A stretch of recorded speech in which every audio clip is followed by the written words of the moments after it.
Hello, ये वोकर brand का heavy duty motor protection device है। ये डिवाइस आपकी कोई भी कॉन्टेक्टर पैनल के साथ में या तो फिर जो पैनल में ऑफ पुश बटन है वो पैनल के साथ लगा सकते हो। ये DEV C सीरीज का मॉडल है।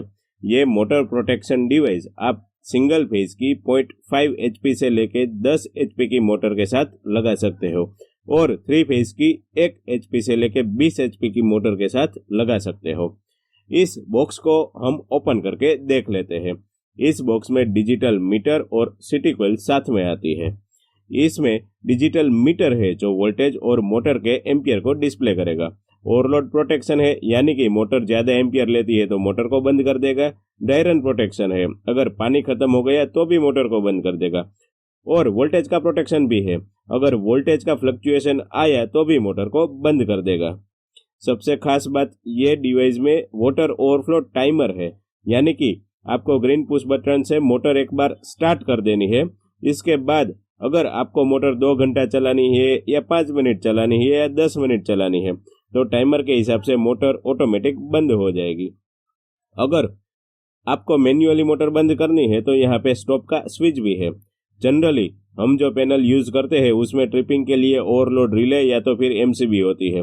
ओवरलोड रिले का ट्रिपिंग मैकेनिज्म मेटल के हीटिंग के ऊपर रहता है, तो उसमें ट्रिपिंग टाइम फास्ट नहीं होता है, जिससे आपकी मोटर जल जाती है और मेंटेनेंस भी आता है। ये डिवाइस में ट्रिपिंग टाइम 3 से 5 सेकंड का आप सेट कर सकते हो, जिससे मोटर की सेफ्टी बढ़ जाएगी। अब ये डिवाइस का कनेक्शन कैसे करना है वो देख लेते हैं। यहाँ पे डिवाइस में 6 वायर्स आ रही है। इसमें से रेड और ब्लैक तार को फेज और न्यूट्रल के साथ देना है। 2 ग्रीन वायर को सिटी कॉइल के साथ जोड़ना है। मोटर के R वायर को सिटी कॉइल में से पास कर देना है और बाकी बचे 2 येलो वायर को आपको ऑफ पुश बटन के साथ सीरीज में जोड़ देना है। ये मोटर प्रोटेक्शन डिवाइस आप ये सभी प्रकार की पैनल के साथ जोड़ सकते हो। ये सभी पैनल में आपको ऑफ पुश बटन टर्मिनल से वायर निकाल के येलो वायर के साथ जोड़ देना है और ऑफ पुश बटन के टर्मिनल को दूसरे येलो वायर के साथ जोड़ देना है।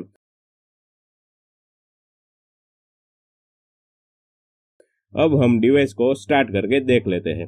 ऊपर के डिस्प्ले में वोल्टेज और नीचे के डिस्प्ले में एम्पियर आएगा। अब हम ग्रीन पुश बटन से मोटर को स्टार्ट कर देते हैं। अभी हमें ये नीचे की डिस्प्ले में मोटर के एम्पियर दिखाता है। जब लाइन से पानी आना स्टार्ट हो जाए तब आपको इसके एम्पियर देख के डिवाइस में एम्पियर की सेटिंग कर देनी है। अगर मान लीजिए हमारी मोटर 5 एम्पियर ले रही है तो एम्पियर का सेटिंग कैसे करना है वो देखते हैं। सबसे पहले सेट बटन प्रेस करते हैं। यहाँ पे डिस्प्ले में DR आ गया। इसमें हम ड्राई रन एम्पियर का सेटिंग करना है। अभी हम ड्राई रन एम्पियर 5 से थोड़ा कम यानी कि 4.5 कर सकते हैं। अब ड्राई रन डिले का सेटिंग करते हैं। अगर आपकी मोटर बिना पानी के घूमती है तो कितने सेकंड के बाद मोटर को बंद करना है उसका सेटिंग है।